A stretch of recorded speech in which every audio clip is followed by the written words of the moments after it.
All right.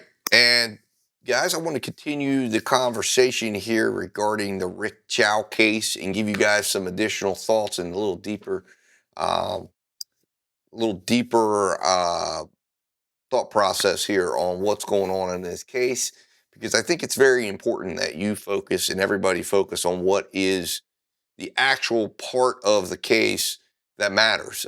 In other words, I think that one of the misconceptions here is when you see the imagery, you see the videos, you hear the state talk about it, you go back and you watch the early press conferences and you think this case is about that man right there deciding to shoot somebody because he stole something from his store and he pursues this kid out of the store and you think, okay, that sounds really terrible. And I see the comments out there as well, because a lot of the comments in my comment section are, oh, there's no reason why you should have pursued him 139 feet from the store. That's ridiculous. And I think what you've got to understand is that this is not about, it's not that simple, right? And why is it not that simple? It's not that simple because what's really happening here and what really happened in this case is this man's wife and son were actually working out inside the store. They began the confrontation. They were the ones who confronted this young man.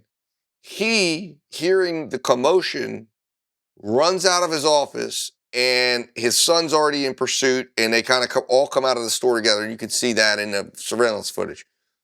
He is coming out because his son's pursuing this individual whom he thinks has stolen something. His son tells police later that he's trying to pursue to keep eyes on him and know where he's at. They're running down the street. And the son gets ahead of the dad, and that's clear in all the surveillance stills. And the moment to fire, the moment of decision when he fires, is after his son tells him he has a gun. He sees a gun. Okay? And the question for the jury should be really at this point, it should all be centered on that moment. Not what happened in the store before, because Rick Chow wasn't involved in that. He was in the back office in the store. And I don't think a lot of people understand that when they hear this case told in a soundbite form. They don't understand that this man picks up the case, gets involved in the case after his son makes the decision to pursue. And that's important, because this is a scenario where a father, his son has made these decisions, not him, and he's backing up his son. Now, you're a firearm owner. You're out in the middle of a public street. And the case that the jury really needs to consider is not a red rum case. It's a case of, was it reckless? Was there a reckless disregard for human life? When you pull out a gun and you rely only on your son's word, and then you fire one shot in the direction of where you think there's a threat. The question is, and did Rick Chow see a gun? Did he feel that, where does that go? Many would say, if your child says, even if he doesn't have a vantage point, but if he says, oh my God, but the question becomes, what did Rick Chow see? What was he able to do? And how was he able to react in the seconds that it would take for him to process those words, his son saying, this guy has a gun? And it turns out he did have a gun. It turns out he did have a gun. And the door that the state is trying to walk through is that Rick Chow picked this fight. That Rick Chow doesn't get to finish a fight with a firearm that he starts in the store. But here's the problem. Rick Chow didn't pick that fight. So the wrong case is being made, because the individuals that picked the fight was Rick Chow's wife and his son. And he leaves the store backing up his son, believing that this gentleman has stolen from him, legitimately believing, to the point that he goes back to show them the video cameras. Now, he doesn't know because he's trusting his son in this instance. But the question is, when you're looking at a case like this, is what was his intent? What was his intentions? What did he know and what did he do? And the part that the defense, and I don't know how clear it came through in closing in openings yesterday, because again, the openings were of terrible sound quality as usual in courtrooms, because they don't make courtrooms as sound stages. I know a lot of people don't understand that. I hear that in the comments all the time, and they're talking about the audio of the court and all this stuff. Listen, These courthouses are old. These courthouses are not designed, and we're not designed to say, hey, we're playing to a national or world audience to hear this case. And judges are not interested in going, we're going to re-outfit this courtroom so that everybody can have perfect acoustics. They're worried about 12 people having perfect acoustics, and normally they do, and that's the jurors. Everybody else that's watching, they're not worried about. So it's a little bit difficult, and the gentleman that was doing the state's opening, a very good attorney, but he's older, and again, he's not exactly an acoustics friendly guy because he's talking to the jurors who are right in front of him. So he doesn't care whether the microphone picks it up or not. Here's the deal, though. What should have come across is that this is a case where the state wants you to look at, the state wants Mr. Chow to be looked at as if he was involved from the beginning of this confrontation. And they want him to be held accountable for his son's actions, his wife's actions, and that's not the case. Because the exception that they're looking for to self-defense, to say even if he shot in self-defense, it doesn't matter, doesn't apply to Mr. Chow. Because Mr. Chow did not pick this fight. Mr. Chow went to support his son. Now, there's a lot of questions you can place inside that. Was that reckless? Should he have considered more? Should more have been done? I mean, all of these are fair questions. That's what the jury, but what we need to understand is the jury needs to be focused on that, not what happened inside the store. That is to tell the story of how they end up outside, but the story being told correctly as it should be told is Mr. Chow was in a back room doing business. Mr. Chow hears and sees or hears or becomes aware that there's an issue with a customer and that his son is now pursuing this person outside the store. And he decides to go along with his son, as any father would, because they're going outside the store and he's telling his son. And you can see the son's leading the way. And then the son says the key words. He's got a gun. And the question at hand is that enough?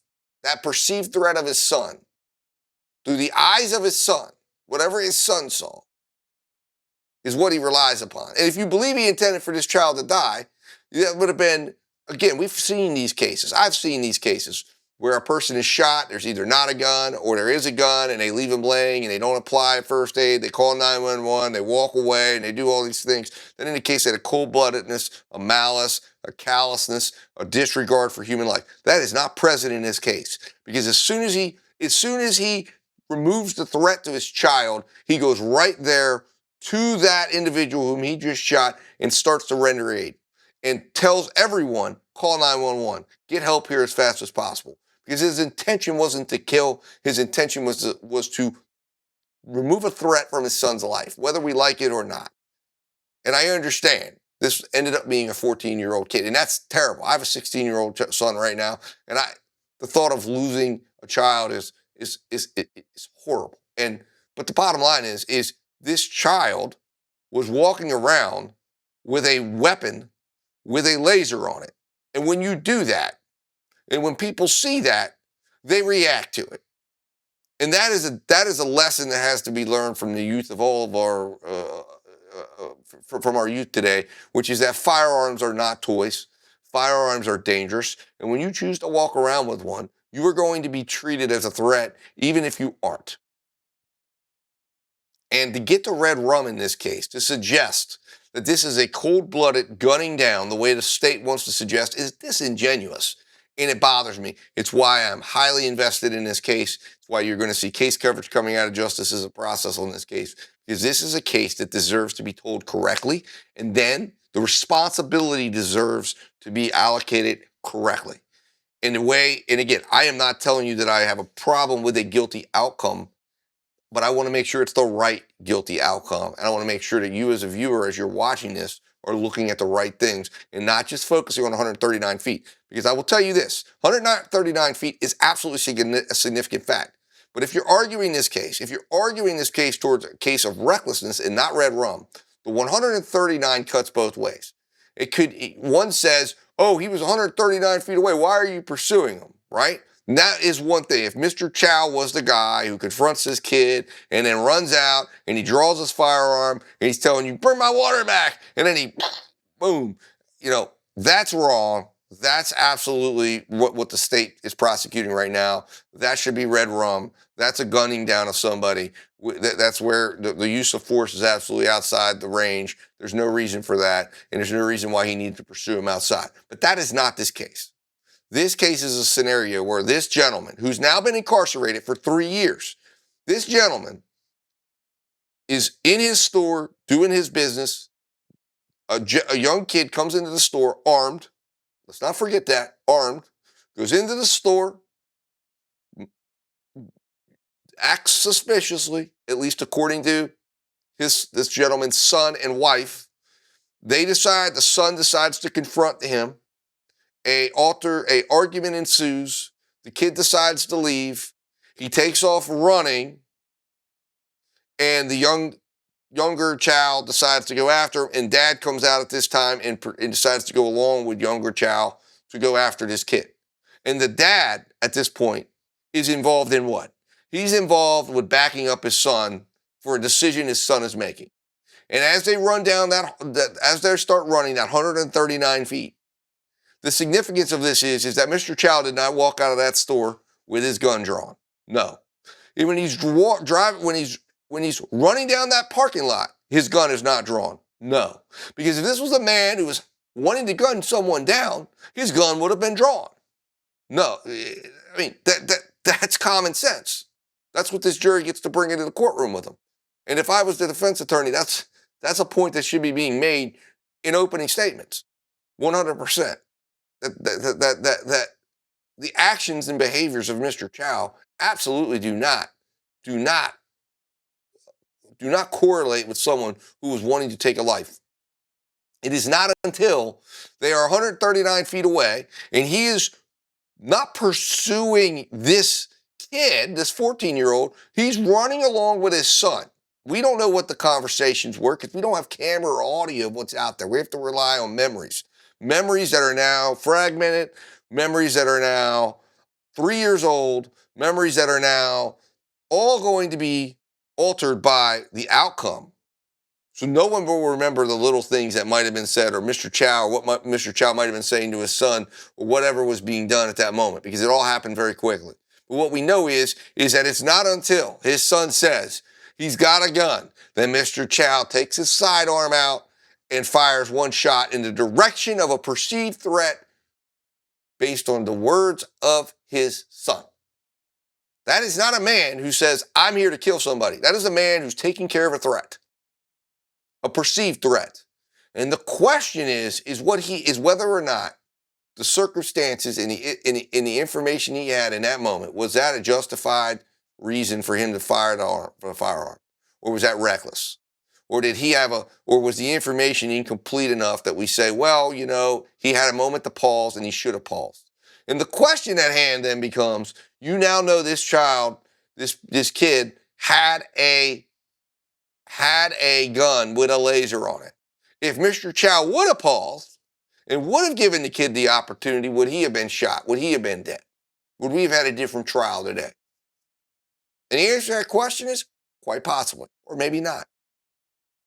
Or maybe he would have just held him there. Who knows? But the question is in that moment, did Mr. Chow truly have the ability to make those decisions and pause, or was he removing a threat that he justifiably believed was present, and then acted as such? And the answer, in my opinion, is he acted like he believed that threat was real. But the question is, was it justified? I mean, did he really? Would a reasonable individual faced with the facts that he had in front of him have done the same exact thing if they were armed? And would he have felt like, hey, I'm defending my son? Who, again, remember, it's not about the son. If the son was the one that shot him, the son's the one that picks the fight, the son's the one that pursues. Different set of facts, different set of circumstances. And whether or not the son should be charged or could be charged, the reason why the son's not charged is because, again, he would not be able to be charged. He did not make a knowing decision. He created a circumstance that led to death. But the question is, when you have a case like that, if you want to add him into, say, a manslaughter case and say, well, he would have had to known when he said those words, gun, right? He has a gun, that the outcome was going to be that, or is going to create this. And again, the state has correctly made the decision that they can't make that case. And certainly not without Mr. Chow testifying or saying, and maybe with Mr. Chow's testimony in this case, and whatever the defense decides to put forth, and that's something that Mr. Chow will have to consider, and probably one of the reasons why they want to keep him off the stand, he could create the circumstances that could lead to that, right? Because he's going to have to go on the record, he's going to get cross-examined, he's going to put real testimony in that could be read into a jury trial later on for his son. You know, because we're going to get into that moment, the moment right now, so far, that has been protected, that has not been able to be in there, because the defense is going to have to lay out, well, what is it? And this is putting him, a father, in a really, really, really bad circumstance, because he's going to put it all on the son's word of what he said. And then the question then will be whether or not the solicitor's office will feel compelled to put the son on trial to say, well, did he create an unneeded risk? Was he reckless in what he said? Was he saying he had a gun? Was that a well-founded belief? And here's the thing that I think that the defense should definitely point out. Unless they're saying that wasn't said, and I don't know, maybe the state's going to allege that was not actually said. Maybe that's their position. But if the state has adopted and said, it's okay, yeah, the son said this, right? The son said this, and we agree with that, but what we're going to say is that he didn't have a right to pursue, because he's the one. They were the aggressors, and they're trying to lump Mr. Chow in with his son and what happened inside that store. Then, to me, if you're going to say that he actually believed that he had a gun, which means merely pointing out with a gun was not, the son had no idea what exactly was going to occur, then how do you get to the point, if the state's already adopted and said, hey, we don't believe that rises to the level of charges, then how do you charge Mr. Chow then if Mr. Chow heard that and fires based on those words? So I think you actually have a very interesting scenario here, unless, which I believe is what I heard yesterday in openings, they're suggesting that was made up after the fact, and that the real deal was that they just wanted to gun this kid down in the street. And I have a real problem with that, and everyone should have a real problem with that, because that's an insane theory. That's an insane theory. That's an insane theory to be adopted by the state. But that would be what they would have to, that appears to be what they're going on. And I would tell you that is weak, and that is not what happened in this case. Because if he wanted to gun this kid down, he would have just shot him. He would have shot him well before. That gun would have been out well before. In other words, he would have come out of the store with the gun, and it would have happened 50 feet from the store, not 139. So the 139 feet tells a story. It tells a story about the mindset of Mr. Chow. And I think that is a huge piece of evidence that I hope the defense focuses on. But anyways, ladies and gentlemen out there watching this, I hope that you're focused on the right parts. So as you're watching day 2, as you're rewatching day 1, we have all the coverage out for day 1, focus on that. And give me your feedback and commentary. And you're going to be hearing from me on this case, because this is a case that I think deserves some attention, because right now the sound bites it's getting are misleading, in my opinion. So with that said, guys, I will talk to you soon, and let justice prevail.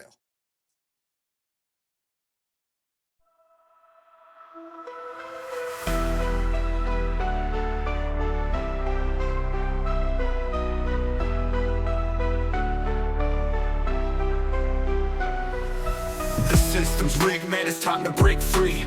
Eyes wide open, gotta see what I see. Standing on the front lines, fighting for the truth. Lift the veil of lies, it's time to be the proof. Take a stand, don't you back down. Raise your voice, let's shake the town. We're the voices that won't be ignored. Breaking chains, yeah, we're ready for war.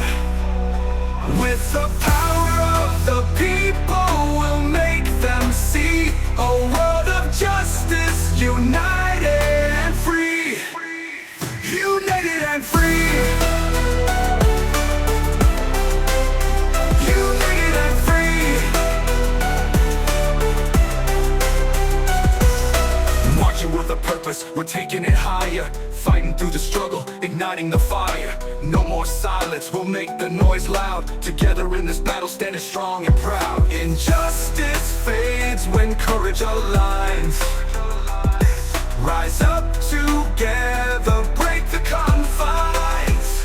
We're the voices that won't be ignored. Breaking chains, yeah, we're ready for war. With the power of the people, we'll make them see a world of justice, united and free.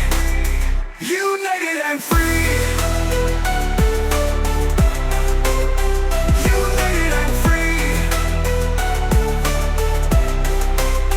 So rise up now, it's our time to shine. Together we'll write a new paradigm.